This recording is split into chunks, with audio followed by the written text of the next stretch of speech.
le fera tout au long de ces 3 heures. Là, on commence par la mode, mais il y a des partenaires, c'est comme ça qu'on l'appelle. Alors, c'est les cosmétiques, ce sont les bijoutiers, ce sont des gens importants maintenant à Cannes. Et bien, un partenaire, ça veut dire qu'ils mettent de l'argent dans ce festival, qu'il y en a parfois besoin pour créer cet événement-là. Bon, alors, les actrices et les acteurs, surtout les actrices, hein, on les voit sur ces marches. Alors, il y a de tout.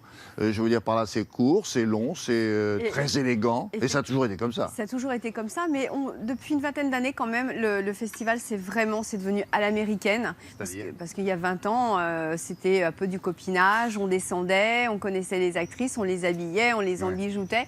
Aujourd'hui, c'est vraiment carré et heureusement, il y a encore des imprévus qui marchent parce que une actrice peut choisir une robe, on peut lui avoir fait des retouches et puis au dernier moment, elle peut faire un petit caprice en disant non, voilà, ça ne me plaît pas, je n'aime pas cette robe. Et c'est le jeu finalement de tous ces showrooms qui deviennent de plus en plus importants. C'est que les grandes maisons de couture se déplacent et il y a sur place, il y a une antenne de la grande maison X ou Y qui est sur place et qui habite toutes ces actrices. Exactement. Qui portent des robes un soir, au fond. Un soir, et c'est vrai que les hôtels disent que c'est vraiment l'avenue Montaigne. Donc nous avons rencontré vraiment le côté mode, le côté coiffure, le côté bijoux. Regardez, et on a surpris ces actrices avant la montée des marches.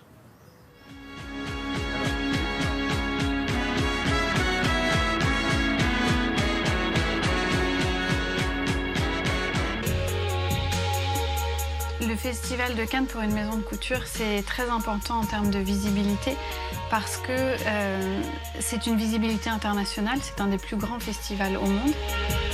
Les clientes aujourd'hui regardent attentivement ce que les actrices portent sur le tapis rouge et en général vont ensuite en boutique et demandent à retrouver les modèles. Ils veulent être belles, avec une belle robe, comme Céline toujours l'a fait, mais après pas trop encombrée. Plus rock'n'roll, voilà.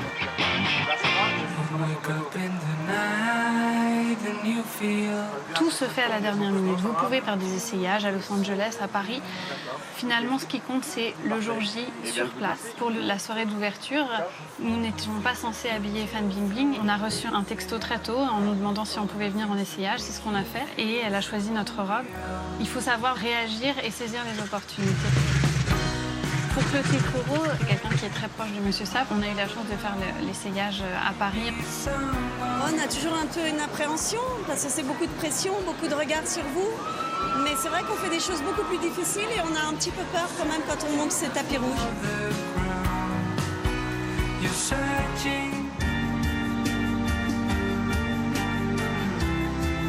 Pouvoir donner notre expertise, décoder les looks, inspirer les femmes du monde entier avec ce qu'elles voient sur le grand écran, sur les red carpet, et le rendre très accessible au plus grand nombre est une opportunité évidemment prestigieuse et importante pour nous. L'Oréal Paris est partenaire du Festival de Cannes depuis 20 ans, et donc toute équipe confondue, on arrive à une centaine de personnes, en incluant les maquilleurs et les coiffeurs, parce qu'en tant que maquilleur officiel, nous maquillons aussi les membres du jury, évidemment nos ambassadrices, mais aussi les invités qui nous demandent. En général, on maquille une ambassadrice en 45 minutes, parce que quand elle est sur le red carpet, on regarde autant les cheveux que la robe, que le maquillage.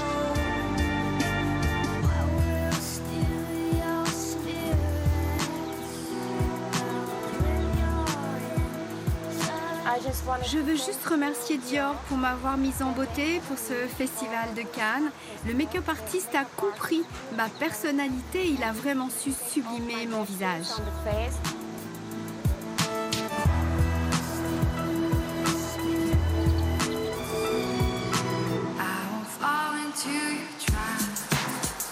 Une actrice, bien sûr, elle veut briller sur les tapis avec une très belle robe.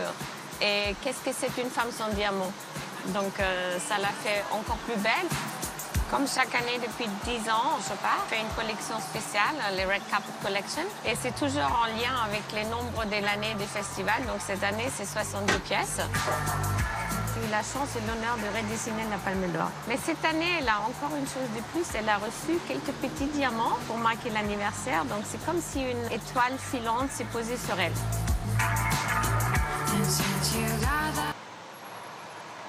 Vous avez déjà vu probablement dans les reportages que l'on fait sur Cannes, elle est un peu différente pour ce 70e anniversaire et si tout va bien, elle sera là sur la table tout à l'heure, on verra ce qu'on en fait. Bon, allez, merci beaucoup Isabelle, à tout à l'heure.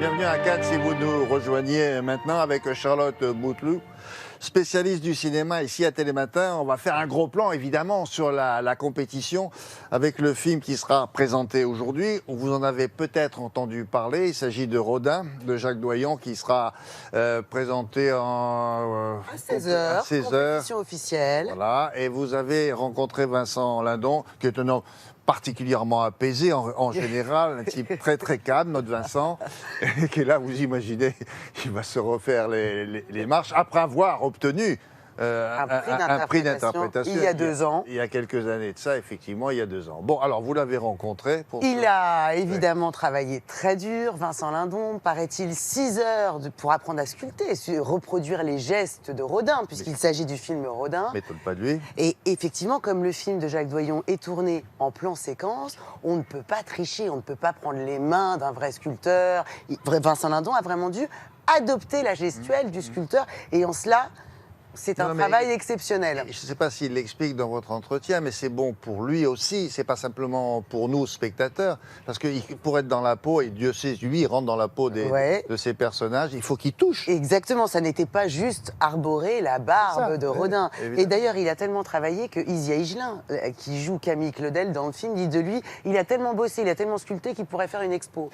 7 heures par jour pendant 6 mois, quand même. Ah oui, parce que la petite Isia fait effectivement Camille Claudel. Voilà, le film ne raconte pas la vie entière de Rodin. Ce n'est pas ce qu'on appelle un biopic. Le film se concentre sur une période de la vie. Nous sommes à Paris en 1880.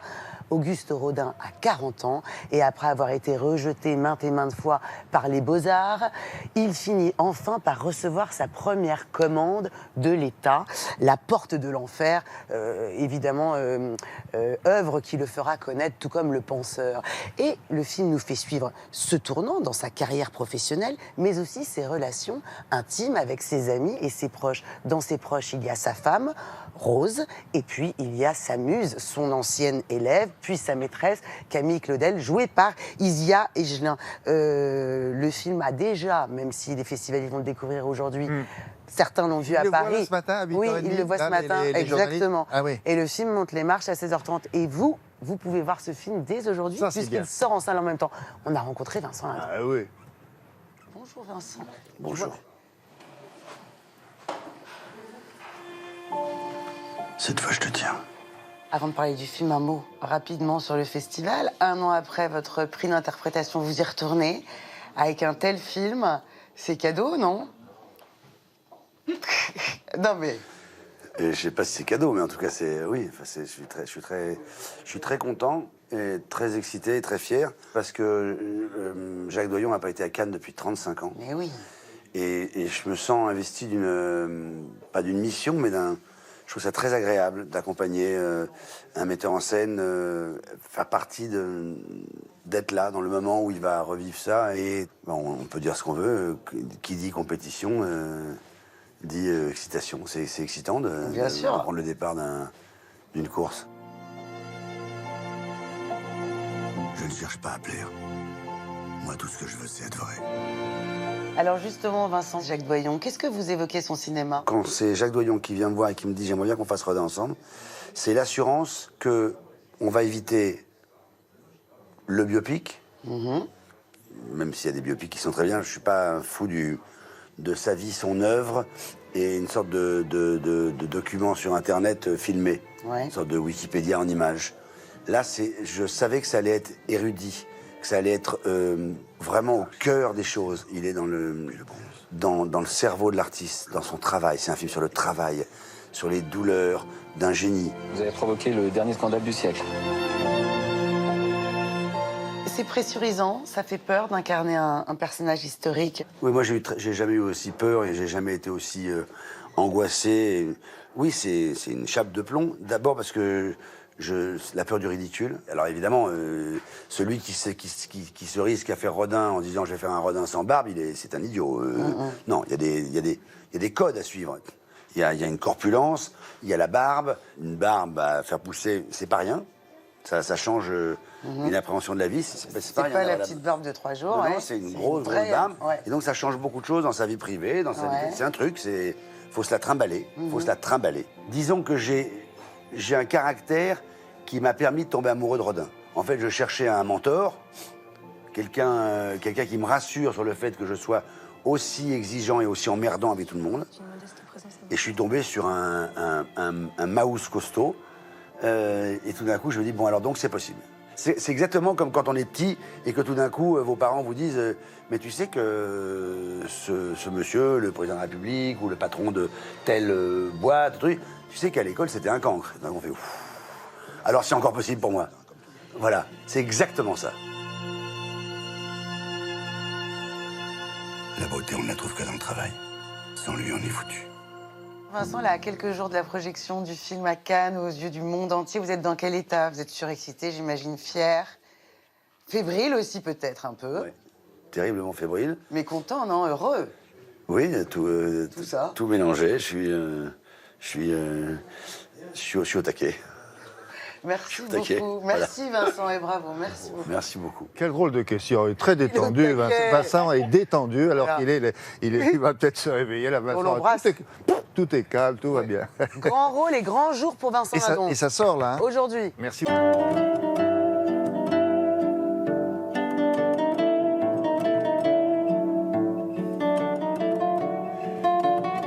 C'est même, j'allais dire, l'essentiel, la source même de ce festival. Il y a la culture, on se parle, on monte les marches, très élégant, mais au fond, on conclut des affaires, on amène des projets, on se rencontre. C'est le lieu absolument incontournable pour tous les professionnels du cinéma. Alors c'est vrai que le Festival de Cannes, quand on parle du festival dans le monde, on va penser au tapis rouge, on pense au glamour, on pense aux people, on pense aux grandes actrices qui sont présentes et acteurs.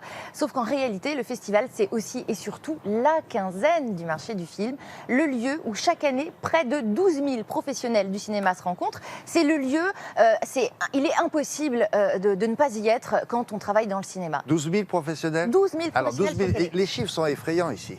Ben, les 12 000 professionnels et 200 000 festivaliers. Ouais. Vous vous rendez compte, c'est l'une des plus grandes manifestations de journalistes au monde. C'est la seule manifestation cinématographique dans le monde qui réunit autant de gens et qui représente autant d'argent et autant de projets. Alors justement, les projets, les gens qui viennent ici, ces fameux producteurs, ils font quoi? Ils négocient des financements quand les films ne sont pas terminés, c'est important. Ouais. Ils viennent pour présenter des films en cherchant des distributeurs, donc à vendre des films, ou alors évidemment à acheter des films. Alors comment est-ce que ces rencontres se déroulent? Comment est-ce qu'ils s'organisent pour vendre, acheter? Eh bien, nous avons rencontré M. Jérôme Paillard, qui est directeur délégué du marché du film, et il nous a apporté des réponses.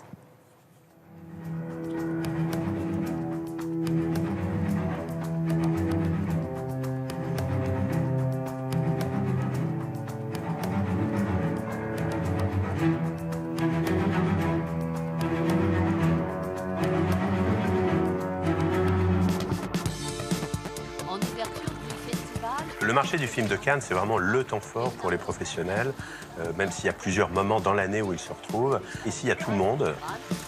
Il y a également une image et une dynamique générée par le festival qui est absolument unique.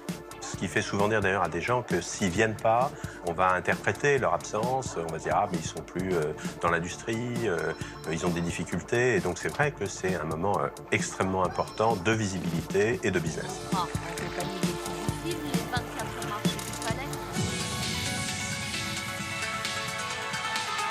Tout le travail d'une société de distribution internationale comme la mienne, c'est d'essayer d'avoir un film à Cannes. Donc l'enjeu pour nous, c'est pas d'aller chercher les acheteurs, c'est que les acheteurs viennent nous voir parce qu'il y a un désir pour un film mais qui dépend de la sélection au festival.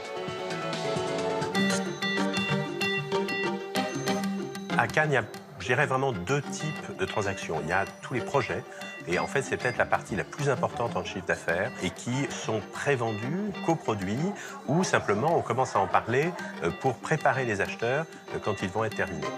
Puis il y a tout le côté des films terminés et là, je veux dire, classiquement, on montre le film en salle, on organise 1500 projections au marché et les acheteurs passent d'une projection à l'autre. C'est un peu du zapping parfois, ils vont peut-être regarder 10 minutes, un quart d'heure, ils vont voir que le film n'est pas pour eux, ils vont passer à une autre projection qu'ils ont repérée d'un film qui peut-être va rentrer dans leur line-up pour les sorties d'année d'après. Et puis si le film les intéresse, ils vont sur le stand, ils vont voir le vendeur et puis ils vont négocier. Évidemment, chacun va essayer d'obtenir le meilleur prix pour lui.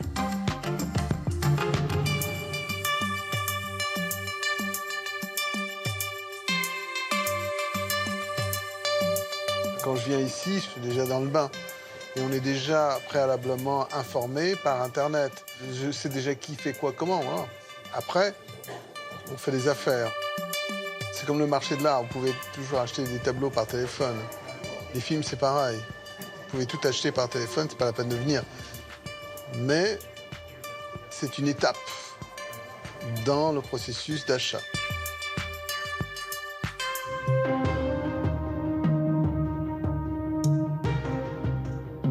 C'est effectivement extrêmement important à la fois pour les vendeurs, puisqu'ils réalisent à Cannes une grosse partie de leur chiffre d'affaires annuel. On évoque le chiffre à peu près d'1 milliard de dollars quand même de chiffre d'affaires généré. Et pour les distributeurs de l'autre côté, alors eux, ils dépensent de l'argent, mais c'est là où ils peuvent vraiment assurer leur approvisionnement en films forts pour les années, les 2-3 années qui viennent.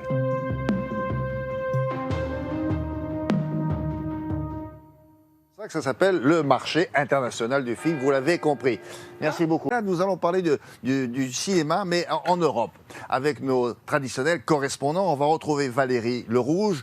Vous allez voir, l'Union européenne agit beaucoup en faveur du cinéma. Et Valérie, pour y voir un petit peu plus clair, dans quel pays, par exemple, est-on le plus cinéphile et quel est le pays qui produit le plus de films? Bonjour. Bonjour William, bonjour à tous. Ce n'est peut-être pas un hasard si le festival de cinéma le plus influent, le plus médiatique est en France et à Cannes. C'est parce que la France est le pays le plus cinéphile de l'Union européenne. Alors ça se voit d'abord dans les chiffres de production. Sur les 1740 films réalisés l'an passé dans l'Union, 283 étaient français. C'est la première marche du podium, devant l'Allemagne et l'Espagne. Contre toute attente, le Royaume-Uni est loin derrière avec 200 films. Et en matière de consommation, de fréquentation des salles obscures, là encore, les Français avec les Irlandais sont les plus friands de cinéma. Et comme nous sommes plus nombreux que les Irlandais, en nombre de tickets vendus de cinéma, la France est très loin devant. Le détail avec Guillaume Mercier et Hervé Verloès. La plus belle année pour les salles de cinéma depuis 12 ans. En 2016, 991 millions de tickets ont été vendus dans toute l'Union européenne. Et c'est de très loin la France qui va le plus au cinéma. Elle enregistre à elle seule plus de 20% des entrées ciné en Europe. Et cela pour plusieurs raisons. Vous avez de manière générale une grande culture cinématographique. Vous avez une éducation aux médias et au cinéma dans les écoles. Vous avez des stratégies de marketing qui marchent comme la fête du cinéma, donc prix des tickets très bas et comme ça les gens peuvent aller au cinéma. Sur le plan financier, l'État français aide le cinéma, que ce soit au niveau des salles d'art et d'essai qui programment des films un peu plus difficiles. Les Français vont en moyenne 3,2 fois au cinéma par an et parmi les moins friands de 7e art, les Allemands avec seulement 1,4 tickets par personne et par an. Je pense qu'on va trop peu au cinéma. On préfère rester sur le canapé à la maison avec son ordinateur portable. On va au cinéma uniquement si le film est très bien. C'est cher. Et puis il y a d'autres moyens pour voir des films. Mes fils et leurs amis disent souvent que s'ils avaient plus d'argent, ils iraient plus au cinéma. Il faudrait peut-être proposer des places moins chères pour les écoliers et les étudiants. En tête du box-office européen, les films d'animation. Sur les 4 plus gros succès, 3 dessins animés, Comme des bêtes, Le Monde de Dory et Zootopie. Une tendance en Europe qui se vérifie aussi en Belgique. Le dessin animé, oui, parce que j'ai grandi avec ça. J'aime trop ça. Même de mon âge, j'aime trop ça. Le côté un peu ludique, le côté un peu rêveur et le côté un peu décalé, étant donné qu'aujourd'hui on a évolué dans tout ce qui est dessin animé, c'est aussi et pour les enfants et pour les adultes, quoi. Les films d'horreur quand je suis seul et les films de dessin animé quand je suis avec des filles. C'est elles qui choisissent. Et l'année 2017 devrait confirmer le succès du dessin animé en Belgique notamment, avec l'adaptation ciné d'une fierté nationale, Les Schtroumpfs. Valérie, est-ce que l'Union européenne aide le cinéma? Et si oui, c'est ce que je pense, comment fait-elle? Oui, cela fait 25 ans maintenant que l'Union européenne a mis en place le programme Média Europe Créative qui finance le cinéma. Alors d'abord en amont des films avec le cofinancement de repérage, de casting ou de l'aide à l'écriture, et en aval des films avec des aides à la distribution de ces films et des aides directes également aux salles de cinéma ou aux festivals. 110 millions d'euros l'an passé ont été distribués, notamment à des grands films. 7 d'entre eux concourent cette année à la Palme d'Or au Festival de Cannes. C'est le cas par exemple de Rodin de Jacques Doyon ou encore de Happy End de Michael Haneke. Merci beaucoup Valérie, à bientôt.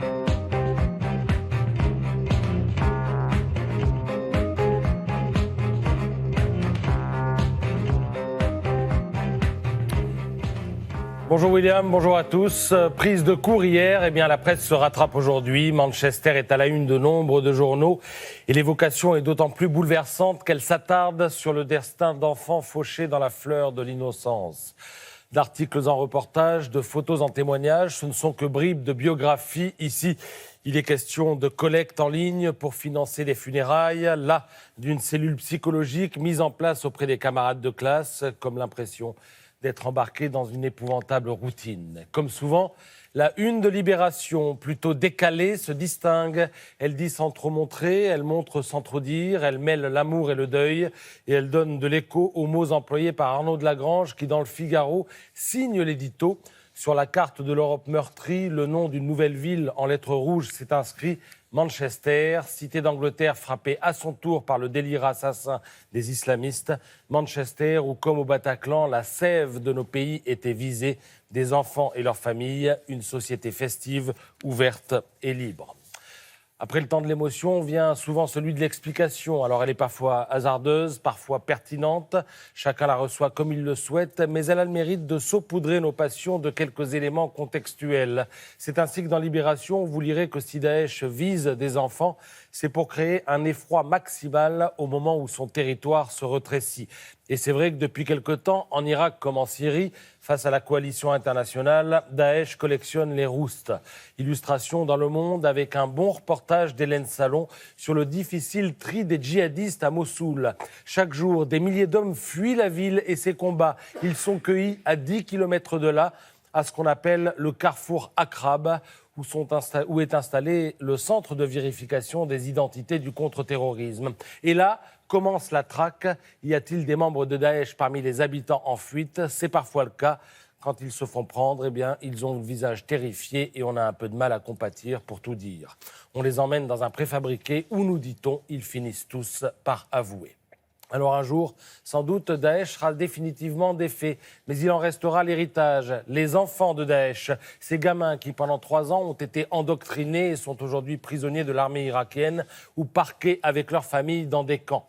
Sur cette génération éduquée à la violence islamiste, le mensuel féminin Marie-Claire propose un reportage de Manon Kéroul-Brunel. Les photos, elles, sont signées de Véronique Vigry. Elle nous parle d'enfants psychologiquement traumatisés qui jouent avec des armes comme d'autres font du Lego. Souvent, le père est mort, on leur a dit que c'était un martyr, alors ils en entretiennent le culte.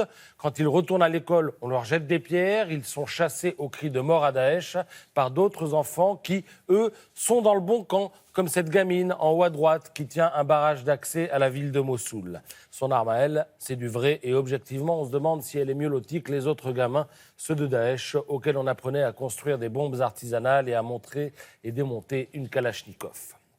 Alors, à lire donc dans Marie-Claire, avant peut-être d'aller faire un tour sur Twitter, vous y tomberez sur Raphaël Antoven qui cite Albert Camus. J'ouvre les guillemets. Toute la question était d'empêcher le plus d'hommes possible de mourir. Il n'y avait pour cela qu'un seul moyen, combattre la peste. Je referme les guillemets et je me pose une question. Après Nice, après Paris, après Bruxelles, après Berlin, après Londres, après Manchester, sommes-nous tous certains de tout faire pour combattre la peste?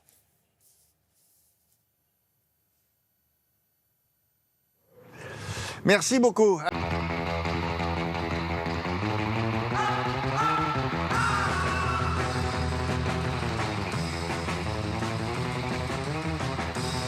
Le festival a eu raison des invités parce qu'ils se disent en professionnels, mais ça contribue à faire parler des films, après tout, pourquoi pas? Et à faire parler l'ambiance qui se trouve à Cannes.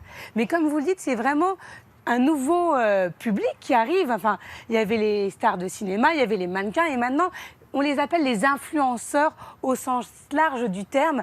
Et ils sont là pour vous faire vivre Cannes différemment. En tout cas, c'est ce qu'ils revendiquent quand vous allez les interviewer. Alors, mais est-ce qu'il parle des films en compétition? Est-ce qu'il parle des sections parallèles? Oui, il parle de, ben voilà, j'ai rencontré au bistrot un tel, j'ai été sur la plage, j'ai vu un tel, c'est ça? Il y en a pour tous les goûts. Donc pour les passionnés de cinéma, on l'a rencontré, une blogueuse cinéma qui ne parle que de films, qui va regarder tous les films. Pour ceux qui sont passionnés de mode et de beauté, il y a celles qui vont aller suivre justement la préparation dans les coulisses de toutes ces comédiennes, de toutes ces mannequins. Et ils sont reçus Ils sont reçus, ils sont accrédités, ils montent même les marches. William, vous allez le voir dans le sujet, on en a rencontré 5 qui sont à la fois des blogueurs, des Instagrammeurs et des YouTubeurs. Ah ouais.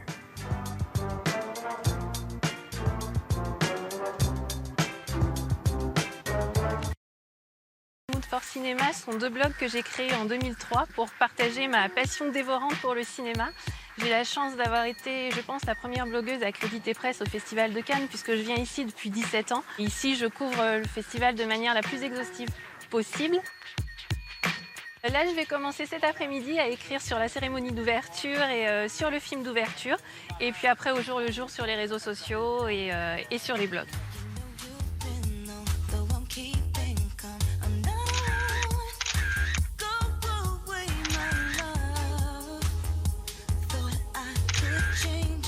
J'ai été accréditée par une marque de bijoux pour découvrir les nouvelles tendances. Je vais publier un article pour raconter toute mon expérience à Cannes, donc des photos de la croisette, mais aussi des photos de l'hôtel où je vais aller, des marques que je vais rencontrer, des soirées que je vais passer, et vraiment pour partager mon expérience et que les lectrices se rendent compte un peu de l'ambiance qu'il y a ici et comment ça s'est passé pour moi.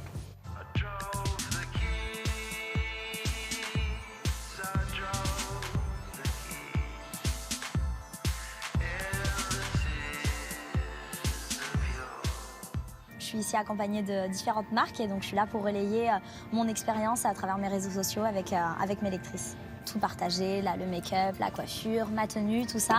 Et ensuite, après, donc, je relaie surtout mes looks sur le blog. C'est ma 2e année au Festival de Cannes, donc c'est toujours aussi impressionnant et un honneur d'être ici. On découvre tout, on découvre tous les backstage du Festival de Cannes.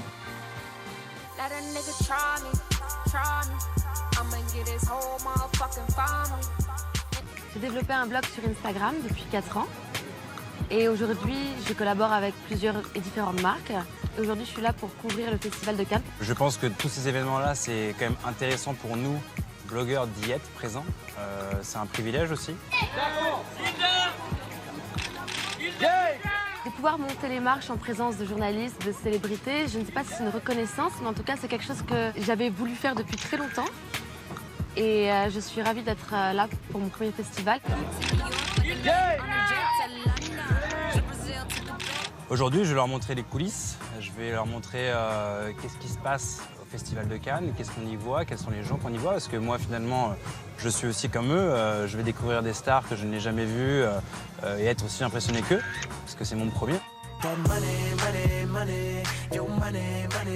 C'est un métier, je pense, aujourd'hui. Tout le monde n'en vit pas. Il faut savoir comment trouver les bons process, les bons clients et avoir les bonnes discussions pour essayer d'en vivre. C'est une activité à côté parce que je suis en train de préparer l'examen du barreau. Donc je fais du droit et parallèlement à ça, je continue à faire mon blog. Ces blogueurs, blogueuses que l'on vient de voir, est-ce qu'ils sont très suivis? Ils sont très suivis. Certains, alors, ils étaient là à tour de rôle sur la croisette. Ouais. Certains sont suivis par des millions de personnes. Ah bon? Oui, oui. Hier, on a croisé Enjoy Phoenix, qui est la star. C'est beaucoup, hein. 9 millions de personnes la suivent et les marques sont prêtes à donner 20 000 € à chaque fois qu'ils postent quelque chose concernant une marque par rapport au festival. Vous allez devenir blogueuse, hein, vous voyez, c'est autre chose. Hein. Je vais y réfléchir sérieusement. Merci, à tout à l'heure. C'est l'heure des 4 vérités maintenant. Et Caroline Roux reçoit ce matin son invité, Manuel Valls. Oui, l'ancien Premier ministre avait prévenu qu'il fallait s'habituer à vivre durablement avec les attentats. La nouvelle équipe gouvernementale se retrouve avec un objectif désormais, rassurer sans surréagir.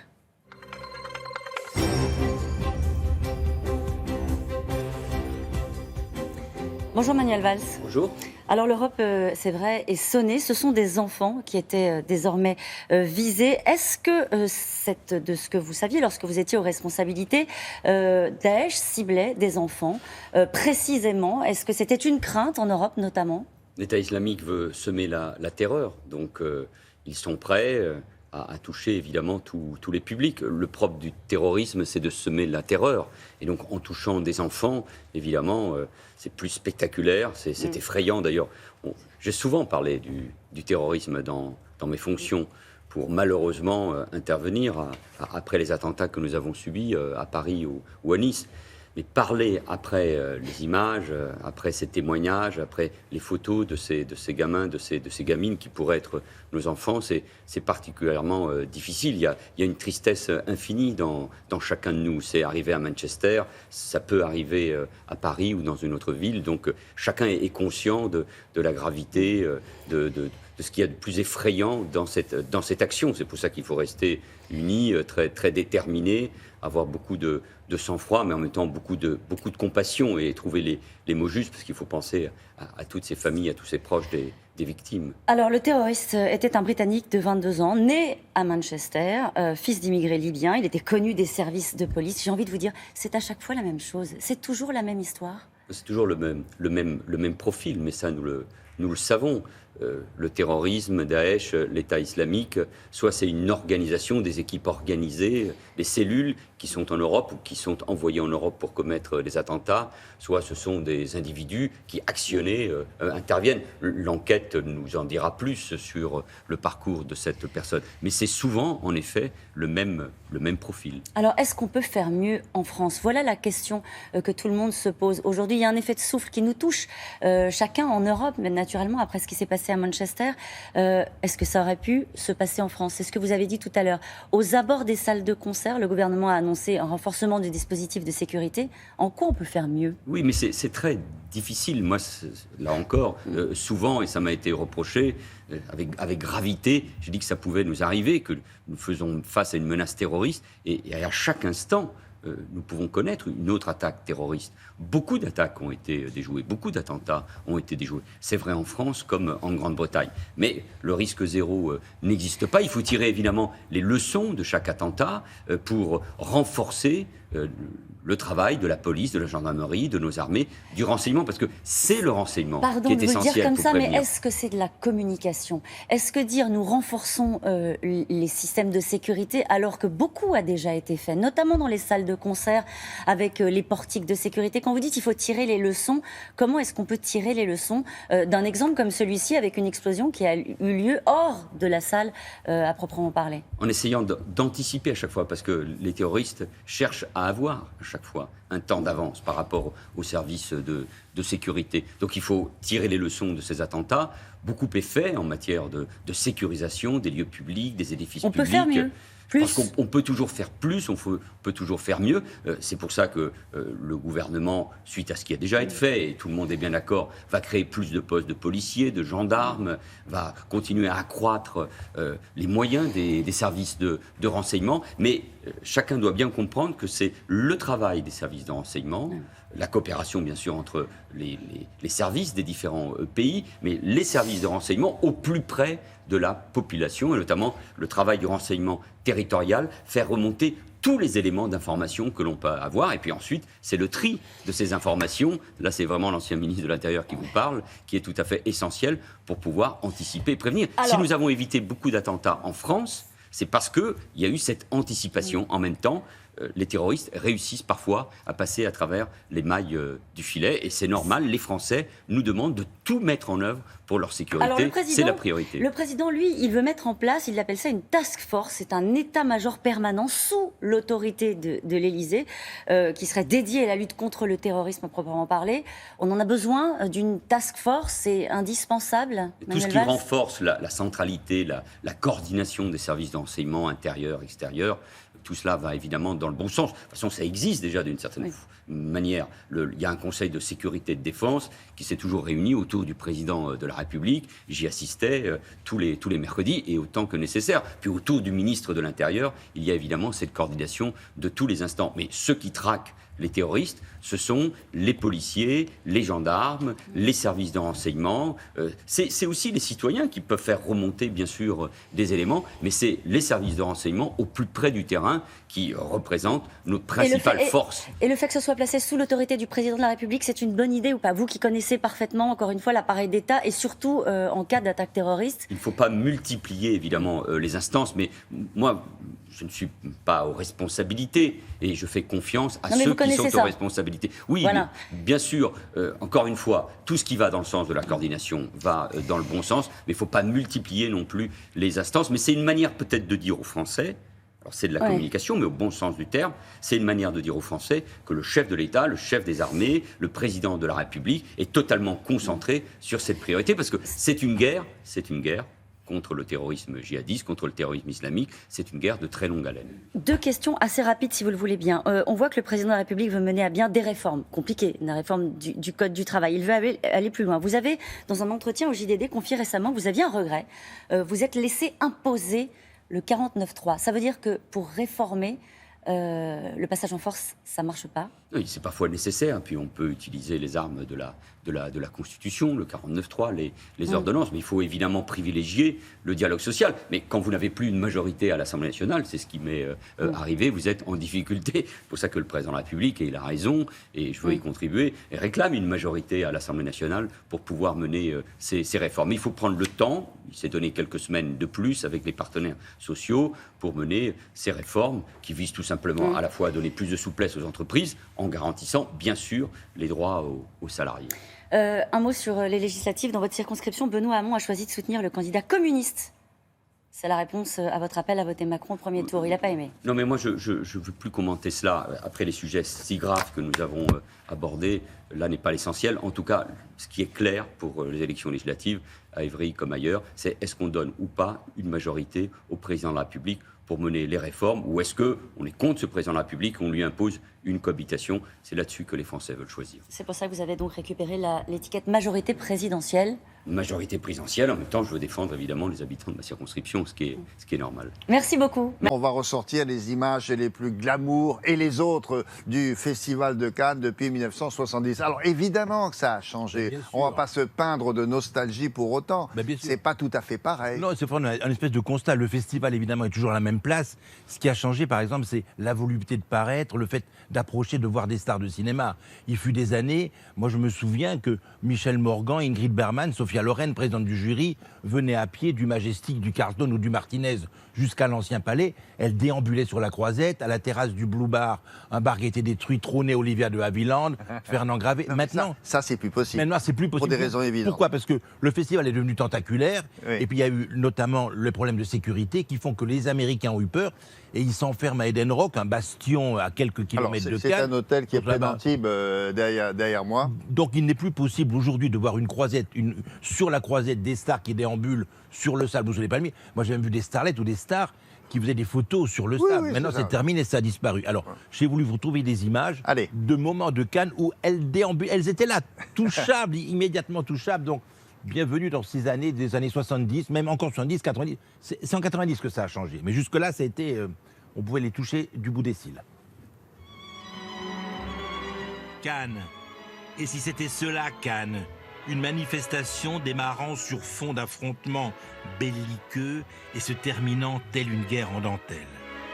Conçue pour contrer l'axe politique Berlin-Rome en 1936, Simone Silva et Robert Mitchum. Le premier festival international du film est d'abord un calcul stratégique. Esther Williams et des copines from Hollywood. À coups de houppette poudrée et de permanentes crantées, Michel Morgan et Jean Delannoy. Sur fond de lutte armée contre le Festival de Venise. Le conflit démarre donc en une sorte de surprise partie champêtre. Jane Mansfield, à la fois fête patronale et bamboula bucolique. Jeanne Moreau, qui tourne vite à la Galerie des Glaces.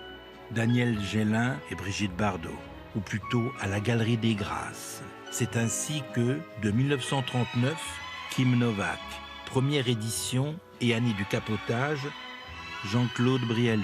À la décennie des années 90, Sheila, où apparurent les peurs du terrorisme, le festival se déroule à même la Croisette, Gina Lollobrigida et Françoise Arnoul.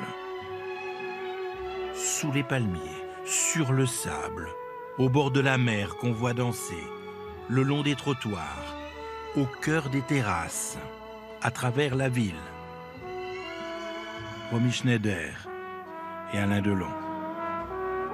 Pour parader, pour faire les belles, pour faire les fous, pour faire les folles, pour rouler des épaules, pour roucouler dans les coins, pour faire chantonner les corsages, en un cliché commençant pour se montrer. Lino Ventura, Jean-Paul Belmondo, Michel Audiard et Henri Verneuil.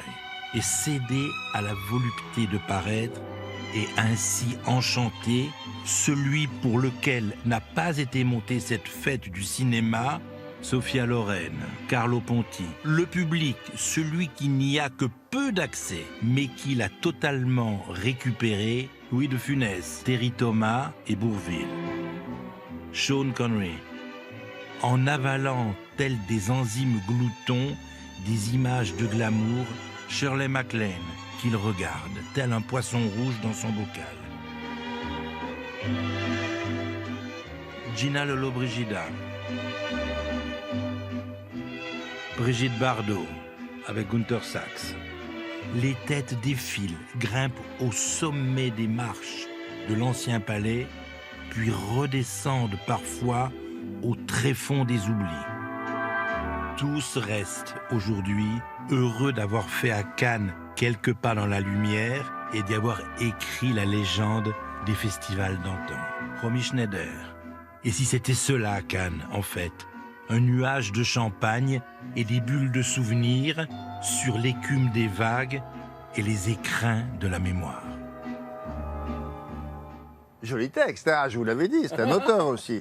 Alors évidemment, d'après ce que vous venez de voir, alors Nicole Kidman aujourd'hui qui joue au boule avec Marion Cotillard sur le marché de Fort-Louis, ça c'est pas possible, il faut oublier, n'y allez pas, elles y sont pas.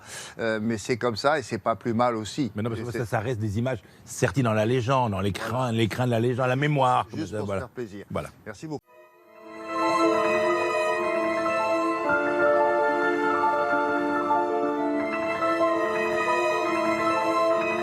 Festival de Cannes, 70e anniversaire, suite. De quoi avons-nous parlé ce matin? Un peu de tout, du marché, du festival, des marches du festival, des archives de cet anniversaire. Et on n'a pas parlé de musique. Oui, mais est-ce qu'il y a des récompenses qui sont décernées au monde de la musique dans ce festival-là?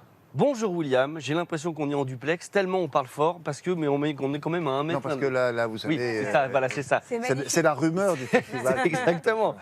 Effectivement, non, il n'y a pas de récompense pour la musique. Mais comment ça se fait? Mais je ne sais pas. Les Oscars, il y a des Oscars de la musique. Les Césars aussi, et voilà, Berlin aussi, il y a la meilleure musique, mais voilà, je ne sais pas pourquoi. Et Dieu sait que l'UCMF, l'Union des compositeurs de musique de film, et la SACEM travaillent au corps pour qu'il y ait un prix. Je pense qu'un jour, il y aura un prix de la musique. Faites une demande officielle aujourd'hui. Eh bien, la demande est faite. Un prix, s'il vous plaît, un prix pour la musique. Mais oui, c'est important. Au moins un. Il y a un compositeur pratiquement dans le jury. Tous les films que l'on voit, par exemple, dans la compétition, sont accompagnés de musiques originales. Absolument. Et vous allez voir dans ce qu'on va passer en revue là sur ces 70 ans, dans les films qui ont été primés, à chaque fois la musique, vous la connaissez et vous dites « Ah mais bien sûr !» Et d'ailleurs parfois elle joue même un rôle essentiel dans la narration. C'est ça. Je vous propose d'ailleurs un petit meilleur d'eux, c'est-à-dire on va réécouter sur ces 70 ans de Palme des films avec des musiques. Est-ce qu'il y a des chouchous à Télématin là? Il y a toujours des chouchous. Ils sont tous. Vous savez, c'est comme tout le monde a 20. C'est comme Tonton Mayonnaise et le. Oui, on parle toujours des mêmes finalement que des gens qu'on aime. C'est la même chronique. Enfin, cela dit, c'est pas n'importe qui. On commence par Morricone. Vous connaissez évidemment. On commence par Morricone. Ce que je vous propose, c'est que je vous donne pas tout de suite le titre du film. On écoute pour vous laisser une chance. Ah oui, d'accord. D'accord. Écoutez bien. C'est bien là l'amorce, c'est bien comme ça. C'est bien, oui. Vous vous souvenez, en 86, Palme d'Or. Oui.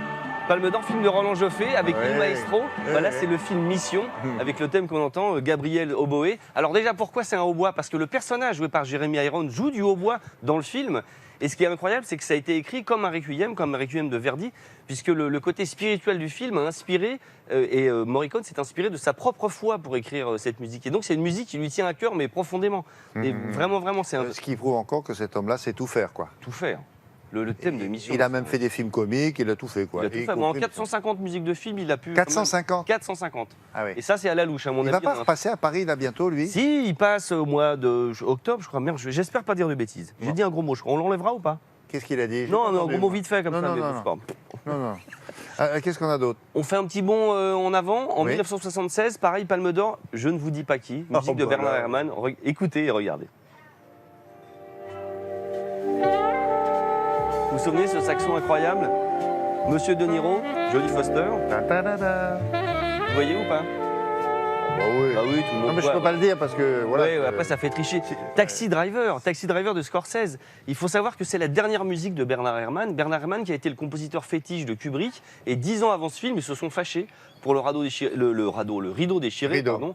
Et pour la première fois, Hitchcock a dit non, je veux pas cette musique. En fait, je veux pas la musique d'Herrmann. Ils ont pu retravailler ensemble.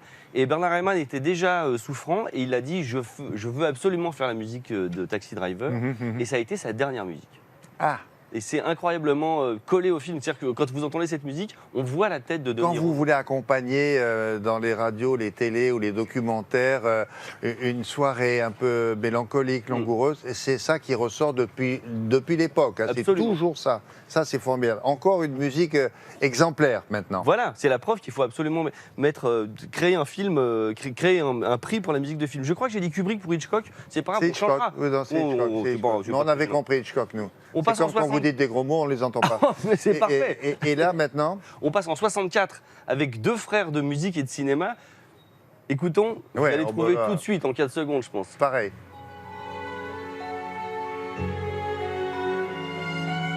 Je ne pourrais pas vivre sans toi. Voilà un film où la musique est le film, puisque la musique dure du début jusqu'à la fin, tous les dialogues. Ce qui est incroyable, c'est que Demy est le grand, donc évidemment c'est les Parapluies de Cherbourg, Palme d'Or en 64. Ça a quand même étonné les spectateurs, parce qu'ils ont dit que c'était la première fois qu'ils entendaient non, un parce film que oui, musiqué quand ils n'étaient pas au courant, ils ont dit c'est bien, il y a de la musique. Puis après, ils ont dit mais il y a que. Il y a dit, oui, il y a que, c'est ça. Il y a que de la musique. Et il faut imaginer que Demy a retravaillé les déplacements des comédiens en fonction des paroles qui étaient écrites, faire que tout a été fait. Non, mais il y a Jacques Demy aussi, bien sûr. Oui, Attendez, oui. Quoi d'autre? Encore un petit peu de temps. On me dit qu'on peut me dépêcher. Ça va durer jusqu'à 17h. On me dit c'est bon, 17h, ça va, on peut. Encore un exemple. Encore un exemple. 94. À nouveau, la musique a un rôle essentiel puisque la musique, c'est la parole de l'actrice qui s'appelle Holly Hunter et qui joue un personnage qui s'appelle Ada. Et dans ce film, eh bien, elle est muette. Elle est muette et elle s'exprime grâce à la musique. Vous vous souvenez de ce film? Oh, magnifique. Film de Jane Campion en 94, c'est la première fois. Et la photo qu'on a vue, c'est le compositeur. C'est le compositeur absolument avec ses lunettes, Michael Nyman. Michael Nyman qui avait fait tous les musiques de films de Peter Greenaway aussi, Meurt dans un jardin anglais, etc. Voilà. Première palme pour une femme d'ailleurs, la leçon de piano. Bon, alors Monsieur Frémaux, bonjour Monsieur Frémaux. Musique de film, peut-être, voilà, un prix en passant, ça serait bien pour ces compositeurs-là, dont Alex Jaffray est un éminent représentant. Merci infiniment.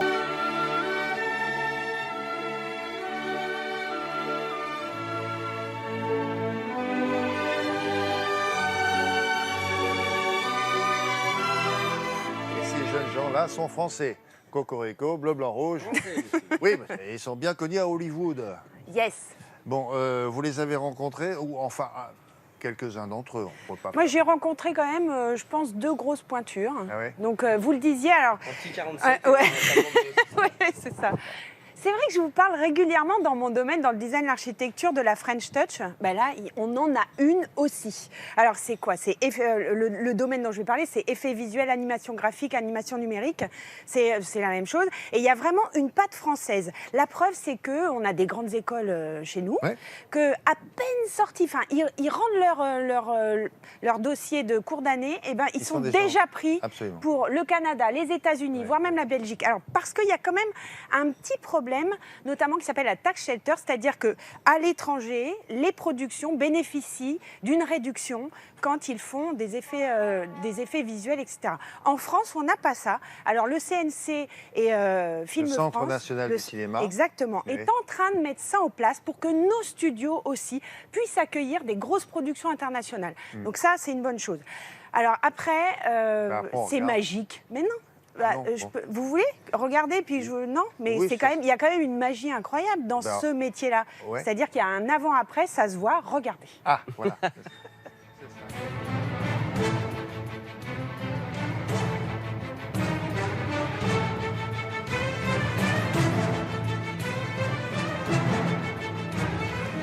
Moi, je suis superviseur d'effets spéciaux numériques. Notre travail, c'est de magicien de l'image.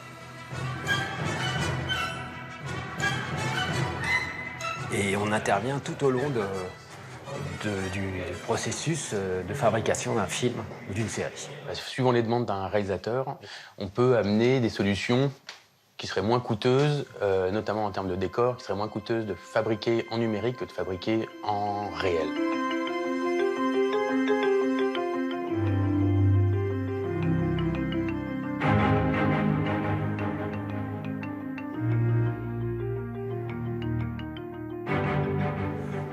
Il faisait un accident de bagnole, il fallait casser une bagnole. Donc il fallait savoir qu'il y aurait une dépense sur la voiture, et on en trouvait deux, en casser une, et puis avoir l'autre modèle pour continuer à tourner. Bon, là maintenant, on peut leur dire, vous cassez pas la voiture, et nous, on va la casser. Et ça, en fait, c'est une vraie économie sur le tournage. Il y a eu un gros travail de préparation sur The Artist. On a tourné à la Paramount et dans les studios de la Warner à Los Angeles. Ils tournent le plan avec en général un fond vert derrière les comédiens. Et nous, on vient réintégrer cette fabrication de modèles 3D de bâtiments derrière tout le jeu qui aura été tourné. On fait appel à nous pour des choses qu'on ne peut pas tourner, qu'on ne peut plus tourner, quand ça n'existe pas. On a reconstruit le Champ de Mars, on a reconstruit la Tour Eiffel dans la version de 1889. On rajoute des figurants numériques et on composite un ensemble de couches qui donne quelque chose de réaliste.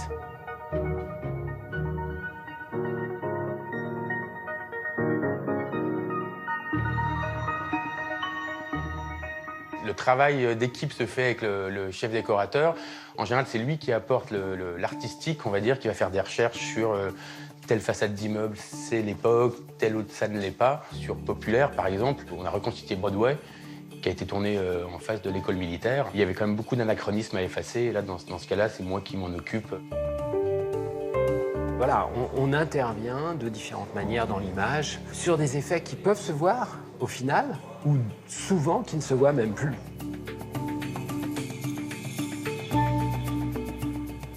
On peut vraiment tout faire en numérique. Oui, on peut tout faire, c'est une histoire de moyens. Hollywood l'a démontré. Je pense qu'on n'a pas à rougir, on n'a pas les mêmes budgets que les Américains, mais on ne fait pas les mêmes films, quoi. Eux, ils vont avoir 300 millions de dollars pour faire un Iron Man.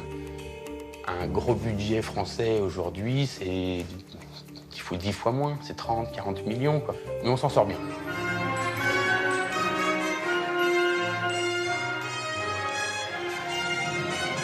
Voilà pour ces petits génies de l'image. Il y en a encore qui ont travaillé pour un film qu'on a présenté, là. Oui, Redoutable, Hazanavicius. Ils ont reconstitué en fait le mai 68 dans les rues de Paris. Donc c'est vrai que c'est pas évident, ces anachronismes à retravailler. Merci beaucoup.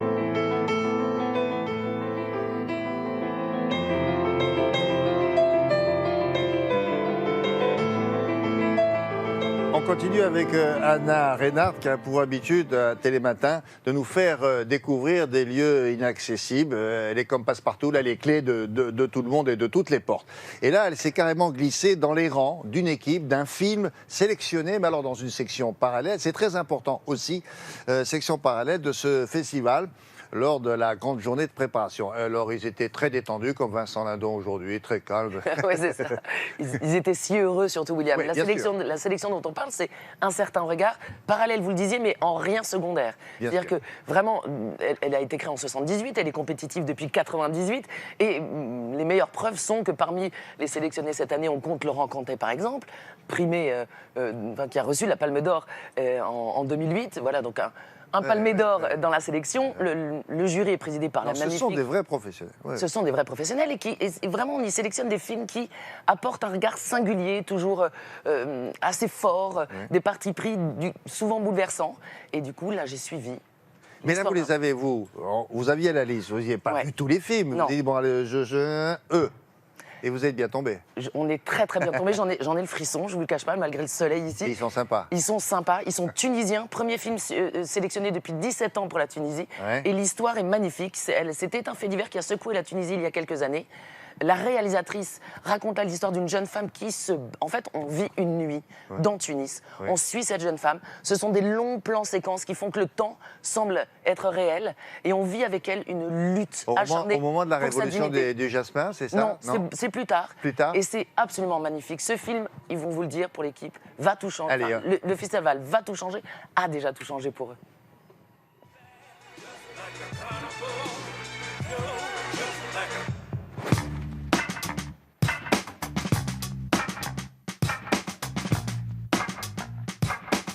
Le fait d'apprendre effectivement qu'un film est à Cannes, c'est une joie incommensurable. C'est le festival le plus important au monde. C'est la plateforme qui a le plus de visibilité. Et c'est une sélection extrêmement dure. Il y a des milliers et des milliers de films qui sont soumis chaque année à Cannes et ils en prennent une cinquantaine, toutes sections confondues. Donc le fait que l'on soit là, pour nous, c'est vraiment extrêmement important.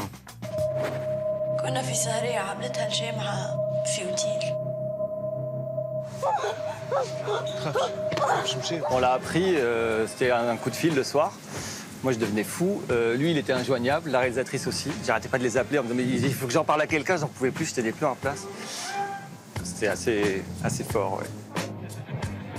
Quand le film est projeté à Cannes, c'est un impact gigantesque en termes de presse. En plus, ça fait 17 ans qu'il n'y avait pas eu de film tunisien, Un certain regard. Donc cette année, on représente la Tunisie et le monde arabe avec un autre film algérien. Et l'Afrique également. Et l'Afrique.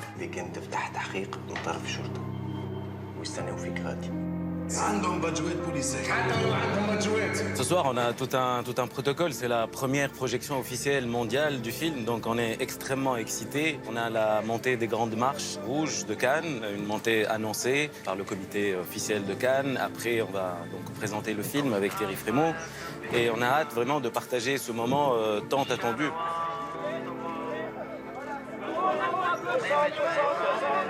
Cannes, c'est une superbe fenêtre.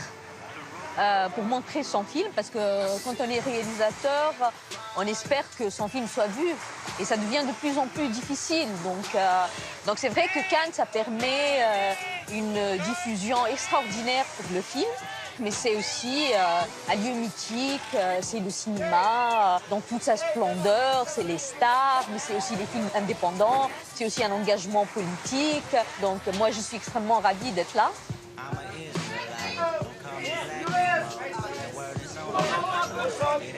C'est une sélection où il y a un langage osé, il y a des films assez particuliers, assez engagés.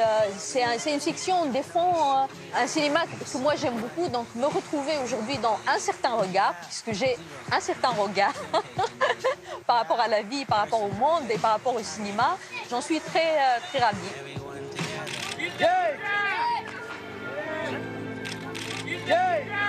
On est très excités. C'est un des moments les plus importants moi, de ma vie professionnelle donc, que l'on vivra ce soir. Et voilà, on a un peu peur aussi, évidemment. Mais voilà, c'est tout le charme du cinéma. Ouais, en une soirée. En une soirée, exactement.